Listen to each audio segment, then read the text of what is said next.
Are you at uni at the moment? Is someone in the family there?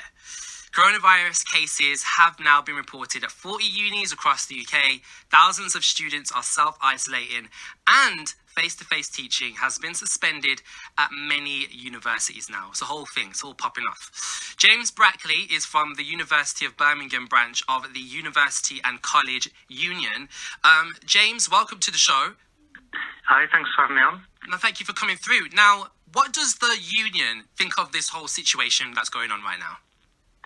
Well, I think we're devastated for students, first of all. I think, like you're saying, you come to university and you're expecting a certain experience, and it's such a big deal for young people.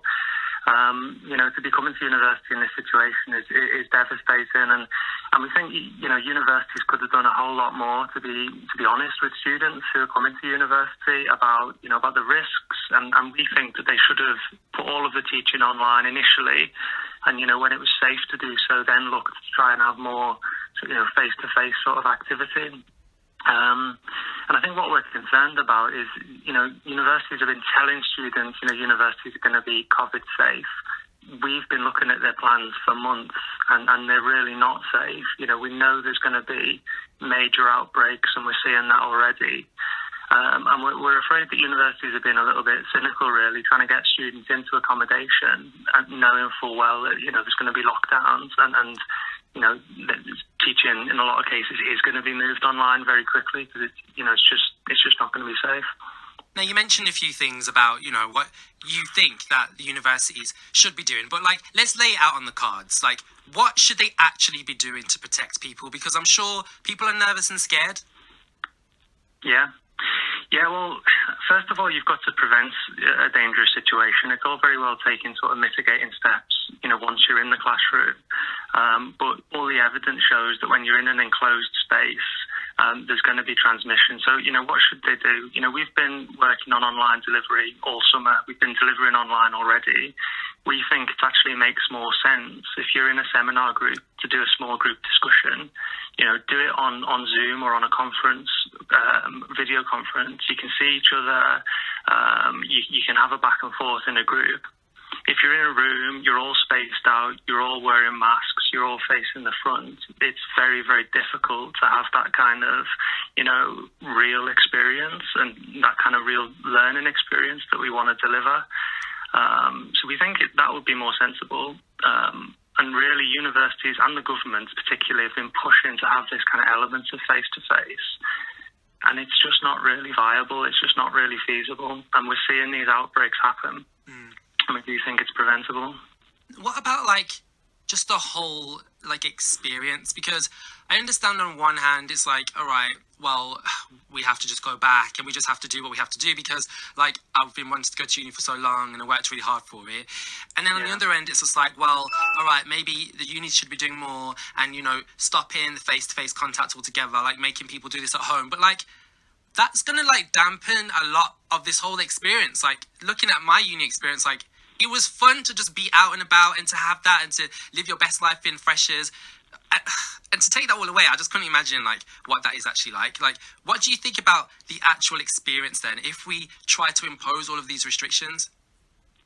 Well, I think this is what I say about being honest with students, because this is what's happening already. And then the reality is, you said there's outbreaks at 40 universities. There's outbreaks at almost every university. It's just a matter of time as these are reported through. We're getting lots of reports from students who are isolating with COVID symptoms right now, as are many other universities. That's the reality of where we are. And universities need to stop sort of saying everything's going to be fine, it's going to be COVID safe, come to university, come to halls, book your accommodation now sort of thing. Knowing full well that when students get here, it's going to be very strict lockdown conditions in a lot of, all the residents in the local area. So be honest with students, have a plan to how we can deliver in this context that we're in, horrible context that nobody wants to be in, granted. And let's, make the best of it that we can. But I think at the moment, this game of sort of pretending things are going to be fine is not on. And if it's, COVID's a dangerous disease. You talk about mortality in young people and it's not that dangerous. Well, a lot of people get like chronically ill from COVID as well. A lot of young people get very long term, and you might not die, great, but you could very well get seriously ill and be ill for an awfully long time with it as well. So do you think then that we're perhaps, we're playing with people's lives and maybe even putting them in situations which could actually make this even worse? Well, yeah, and it's the impact on the community as well. And, we've got 35,000 students at Birmingham, close to 100,000 students in the city of Birmingham at the various universities. The government and universities have called on students to come here, promising a face-to-face delivery. And it is going to make the situation worse. Once you prompt that outbreak, then the lockdown is going to be deeper and harder and longer, for everybody. And it's going to be even more restricted because we're making that situation worse than it needs to be. We're going to look back on this time, and there's just going to be so much to remember. A lot of it probably you just want to erase, definitely for me. But when we look back on this in a few years, what do you think we should actually take from it and learn from? Well, it's a big question. I mean, I think we need to hold the powers to account. I think we need to, listen to the evidence, make informed decisions, and I think we need to come together and organise as well. I would say as a trade unionist representing staff who are, frankly being bullied by the university and employers, to come into a situation that they're not comfortable with. Students, if you're in halls of residence, you're banged in lockdown, you don't know anybody, it's really scary. So let's organise and work together, staff through a trade union, students, through residents associations, get together, get each other on WhatsApp and start to think what we can do about the situation. And maybe that's something. Yeah, and for any student that is listening, talk about contact. What do you think, if they are worried or scared, what do you think they should be doing, or where could they reach out to?